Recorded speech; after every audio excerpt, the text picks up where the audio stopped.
உங்களுக்கு தெரியும், இந்த நாட்டிலே கிட்டத்தட்ட 321 அரபு கல்லூரிகள் பதிவு செய்யப்பட்டிருக்கிறது.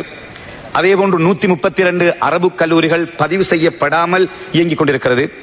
அதிலே 72 அரபு கல்லூரிகள் தங்களுடைய பதிவுக்காக விண்ணப்பித்திருக்கிறார்கள். இன்னும் இந்த அமைச்சூடாக அந்த விண்ணப்பங்கள் பதிவு செய்யப்படவில்லை. ஆகவே கௌரவ அமைச்சர் அவர்களே, பதிவு செய்யப்பட்ட விண்ணப்பங்கள் அனுப்பி வைத்த அந்த அரபு கல்லூரிகளுடைய விண்ணப்பங்களை சரியான முறையிலே பரிசீலனை செய்து அவற்றை விரைவாக நீங்கள் பதிவு செய்வதற்கு நடவடிக்கைகளை மேற்கொள்ள வேண்டும் என்று சந்தர்ப்பத்தை நான் கேட்டுக்கொள்ள விரும்புகிறேன். அதேபோன்று இந்த நாட்டிலே இருக்கின்ற சகல அரபு கல்லூரிகளுக்கும் இடையிலே ஒரு காமன் சிலபஸ், ஒரு பொதுவான பாடத்திட்டத்திலே இதனை கொண்டு செல்ல வேண்டும்.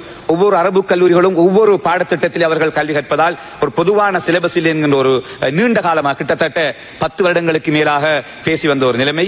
இறுதியிலே அதற்கான ஒரு பாராளுமன்ற 2020 பிப்ரவரி 19 இடம்பெற்ற ஓவர்சைட் கமிட்டி பார்லிமெண்டிலே அதுக்கான அங்கீகாரம் வழங்கப்பட்டு அதுக்கு பிறகு புத்த சாசன அமைச்சு 2022 ஆண்டு அதற்கு ஒன்று experts committee specially under professors தலைமையில் நியமிக்கப்பட்டு தற்பொழுது அந்த கமிட்டி கொடுக்கப்பட்டு இறுதியிலே கல்வி அமைச்சினுடைய அங்கீகாரத்திற்கு அனுப்பப்பட்டு கல்வி அமைச்சியும் ஒரு intellectual committee was formed review the common syllabus.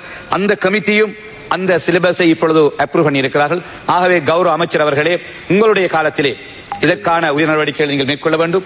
கல்வி அமைச்சோடு தொடர்பு கொண்டு இந்த பணியை நீங்கள் செய்ய வேண்டும். நீண்ட காலமாக இது ஈடுபட்டு வருகிற ஒரு விஷயம். உங்களுடைய தலைமைத்துவத்திலே இந்த பணி இடம்பெற வேண்டும். இதற்கு எல்லா கட்சி அரசியலுக்கு அப்பால், கட்சிகளுக்கு அப்பால் எல்லா பாராளுமன்ற உறுப்பினர்கள், எல்லா அரபு கல்லூரிகள், அதனை நிர்வகிக்கின்ற நிர்வாகிகள், இஸ்லாமிய நிறுவனங்கள் அதற்கு பூரண ஒத்துழைப்பை வழங்க வேண்டும் என்று சந்தர்ப்பத்திலே நான் கேட்டுக்கொள்ள விரும்புகின்றேன். அதேபோன்று இதற்கான இந்த சிலபஸ் முடிவடைந்தவுடன் ஒரு காமன் எக்ஸாம் நடத்துவதற்கும் எஜுகேஷன் எக்ஸாமினேஷன் டிபார்ட்மெண்ட் அதுக்கு எக்ரி பண்ணியிருக்கிறார்கள். ஆகவே பரீட்சை திணைக்களம் அதற்கான கிரைட்டீரியா எல்லாமே அவர்கள் செய்திருக்கிறார்கள் கௌரவ அமைச்சர் அவர்களே.